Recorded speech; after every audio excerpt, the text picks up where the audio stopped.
ထွက်လေဝင်လေလေးကိုကြည့်ထွက်လေဝင်လေလေးဟာစိတ်တည်းဟူသောအကြောင်းကြောင့်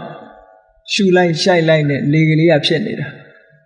လေလေးကရှူလိုက်ရှိုက်လိုက်ဒီလိုဖြစ်နေတဲ့စိတ်တစဝါယောလို့ခေါ်တယ်စိတ်ကြောင့်ဖြစ်ပေါ်နေတဲ့အရာလေးနော်စိတ်မရှိတော့ဘူးဆိုရင်အသက်ရှူသေးရလားလူဟာမရှူတော့ဘူးအဲ့ဒါကြောင့်မလို့ဒီရှူတဲ့လေဟာဒီခန္ဓာကိုယ်ထဲမှာရှူသွင်းရှိုက်ထုတ်လို့နေတာစိတ်ကြောင့်ဖြစ်နေတာ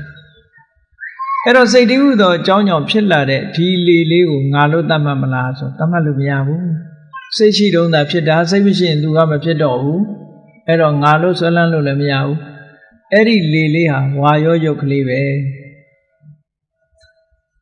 အဲ့ဒီဝါယောယုတ်ကလေးကနေပြီးတော့နှာသီးပြားလေးကိုလာထိတယ်ဟောနှာသီးပြားလေးကလည်းငါလားလို့ဆိုတော့မဟုတ်ဘူးသူကံစိတ်ဥဒုအာရအကြောင်းတရားတွေကြောင့်ပေါင်းစပ်ပြီးတော့ဖြစ်ပေါ်နေတဲ့အရာလေးသာဖြစ်တယ်ဝါယောယုတ်နဲ့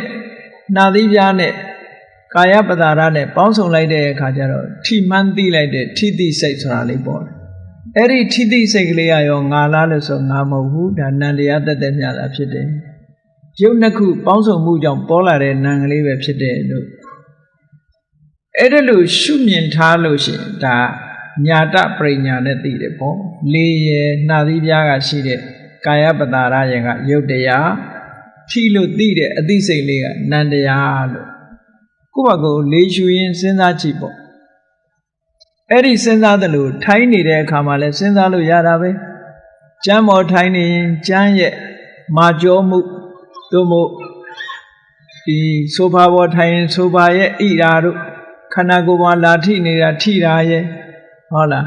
နောက်ပြီးတော့ထိတာကိုသိတယ်ဆိုတာရဲ့ဒီ၃မျိုးပဲအမြဲတမ်းဒီ၃မျိုးပဲအတန်ကနားလာထိရင်လည်းအတန်ရဲ့နားရဲ့ထိသိစိတ်ရဲ့နော်အနံ့ကနှာခေါင်းလာထိလို့ရှိရင်လည်းထို့အတူပဲအနံ့ရဲ့နှာခေါင်းရဲ့နံသိစိတ်ရဲ့လျှာကနေထမင်းစားလို့ဟုတ်လားလာပြီးတော့ထိတယ်ဆိုရင်လျှာရဲ့အရသာရဲ့ဒီတစ်ခုထိလိုက်တဲ့အခါမှာလျက်သိစိတ်ခန္ဓာကိုယ်ထိတာတို့နော်ကာယပတာရထိသိစိတ်ဟောဒီလိုပေါ်လာတာအဲ့တော့ရုပ်ရည်နာမ်ရည်လို့ကွဲခြားခြားသိသွားတာနဲ့တပြိုင်နက်ဒါမြတ်စွာဘုရားကခုနအတိလေးကိုရှေ့ရှုပြီးတော့ဒါကရုပ်ဒါကနာမ်ဆိုတာညာတပရိညာနဲ့ပိုင်းခြားသိရမယ်တဲ့ဒါဝိပဿနာကျင့်စဉ်ကိုအချင်းချင်းခေါ်တာ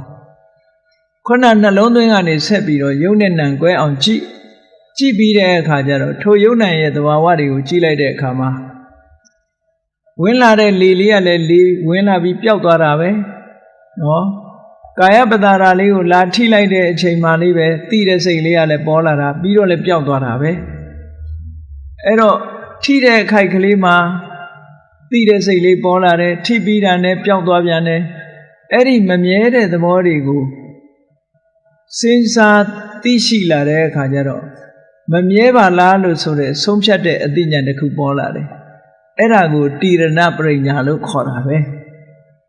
ညာတပရိညာဆိုတာဒါကယုတ်ဒါကနံ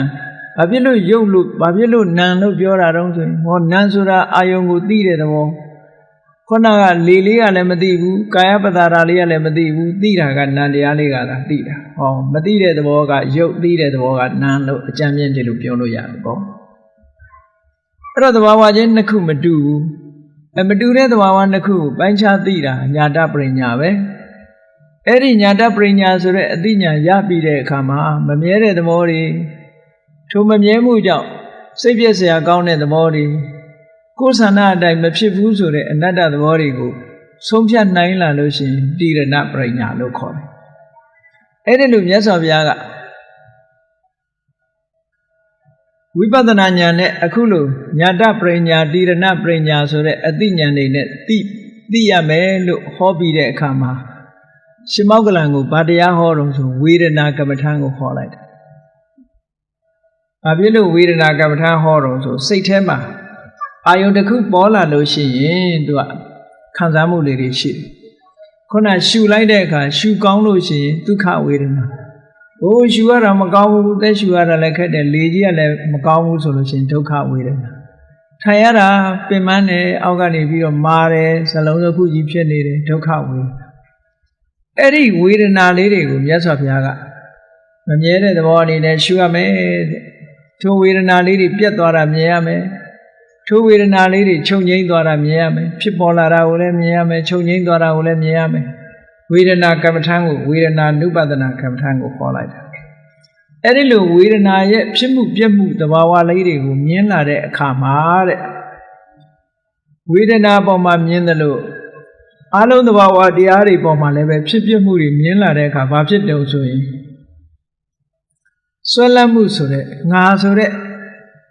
ငါဟာလို့တဏှာဆွဲလန်းမှုငါဆိုတဲ့ဒိဋ္ဌိဆွဲလန်းမှုဆိုတာတွေပျောက်ကင်းသွားတယ်လောကမှာဆွဲလန်းစရာဆိုတာဘာတစ်ခုမှမရှိတော့ဘူးတဏှာဒိဋ္ဌိနဲ့ကြည့်ပြီးတော့ဆွဲမဲ့ထားစရာတစ်ခုမှမမြင်တော့ဘူးမမြင်တဲ့အခါမှာသူကဆွဲလန်းမှုမရှိသည့်အတွက်ကြောင့်တွေ့တာမှုပြုတ်သွားတယ်လောကမှာဆွဲလန်းမှုဆိုတာဘာမှမရှိသည့်အတွက်ကြောင့်တွေ့တာမှုတွေချုပ်ငြိမ်းသွားတယ်တွေ့တာမှုတွေချုပ်ငြိမ်းသွားတာဟာလွတ်မြောက်သွားခြင်းပဲလို့မြတ်စွာဘုရားကဝိပဿနာတရားကိုဝေဒနာကမ္မထာနဲ့အဆုံးသတ်ပြီးအဲ့ဒီလိုတွေ့တာမှုတွေချုပ်ငြိမ်းသွားတဲ့ပုဂ္ဂိုလ်ဟာငါမှာဖြစ်မှုဇာတိတရားတွေလည်းကုန်သွားပြီကျင့်စရာတရားတွေလည်းငါအကုန်ကျင့်ပြီးသွားပြီ